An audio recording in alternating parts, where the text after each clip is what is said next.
Hello guys, and welcome to the first update on the channel. In this update I'm just going to show my very early prototype, which I am working on the flight controller primarily. I do have a little bit of work done with the environment set up, with the earth. These are all my shaders. This is my earth shader. And as far as the environment's concerned, I'm going for a pretty realistic feel to the environment. I want you to feel like you're really in space, really above the earth. And the planets, there will be background objects. They're not just a background image, but they are fully 3D rendered planets that you can fly around that have a dark side and a lit side. And here, I'll spin around to the sun.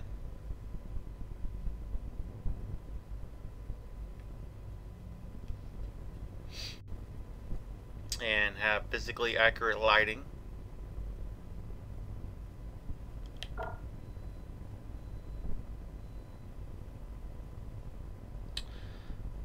So let's talk about the flight controller a little bit. I'm going for a lot of immersion, a lot of the mechanics as far as the interior of the cockpit are being designed around immersing the player, making them feel like they're really flying a spaceship.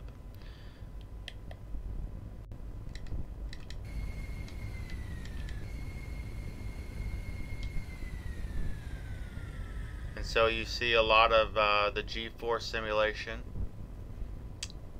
that puts forces on the camera as you move the ship around. Roll and yaw. Now I'm still fine-tuning the controller.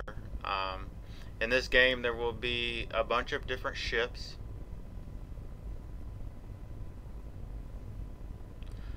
Different cockpits, and different ships will fly with different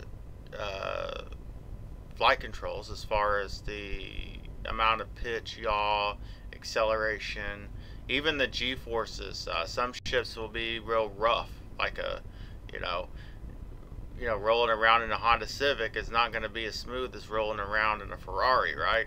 So when it comes to spaceships, it's going to be kind of similar in that aspect in this game. Is you'll be able to upgrade things, even like your inertia dampener, to give you better G-force control.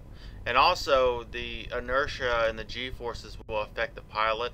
Eventually I'll be adding some post-effect shaders and stuff like that to the camera that when you put too much G-forces for too long, it'll start to cause the pilot to black out and stuff like that.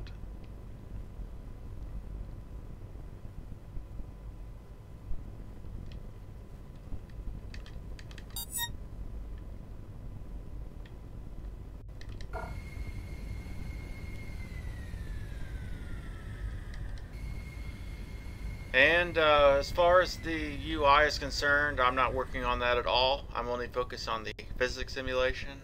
The UI is something that comes last. I do just get some basic things set up so I can see the speed and the flight mode here, which I can change from roll to strafe to look. And I am using a controller, and I am designing this game around the Xbox style controller. Also PlayStation, basically same thing as far as configuration. And the reason for that is because I am going to be making this a VR game where you can have a head tracking system, and you can move the turret around of the ship and shoot the turret with your head while you're flying around with the controller. And that's going to be a lot easier to control with the controller than it would be a mouse and keyboard input scheme. So I will be doing mouse and keyboard input, but that's probably going to be last on my agenda for development, as it's not my primary mode of input for the game. I will make it work with mouse and keyboard, but the primary will be the controller. And our joystick too. I will be making it work for the joystick as well. In my next video update, I will be adding some more ships and more cockpits. I'm going to be doing the ship transfer and camera deployment frameworks, which will allow me to transfer the camera and the ship framework from ship to ship. That way I can test fly different cockpits as well as test the ship control frameworks, the game architecture, and make sure that it's working properly, because in the game you will be able to transfer from ship to ship in real time, multiple ships. You won't just be sitting in one ship all the time in this game, and so the software can get rather complicated for that, and it has to be designed correctly from the start. Otherwise you could run into potential problems.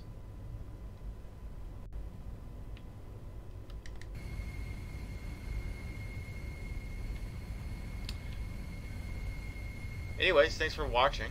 I will talk more about the game in future updates. In this video, like I said, I'm just showcasing the current state of the flight controller I'm working on. I am just focused on physics, camera movement. I just finished the audio controllers, which is pretty complicated. It's a multi-layered audio system with three-dimensional control points that will allow me to have complete 7.1 surround sound, three-dimensional audio that can move around the ship, such as hull creaking and eventually weapons damage that will actually originate from different points around the ship, so it's actually an extremely complicated audio system too, to deliver a very high quality immersive experience. Anyways, thank you for watching, guys. Until next time.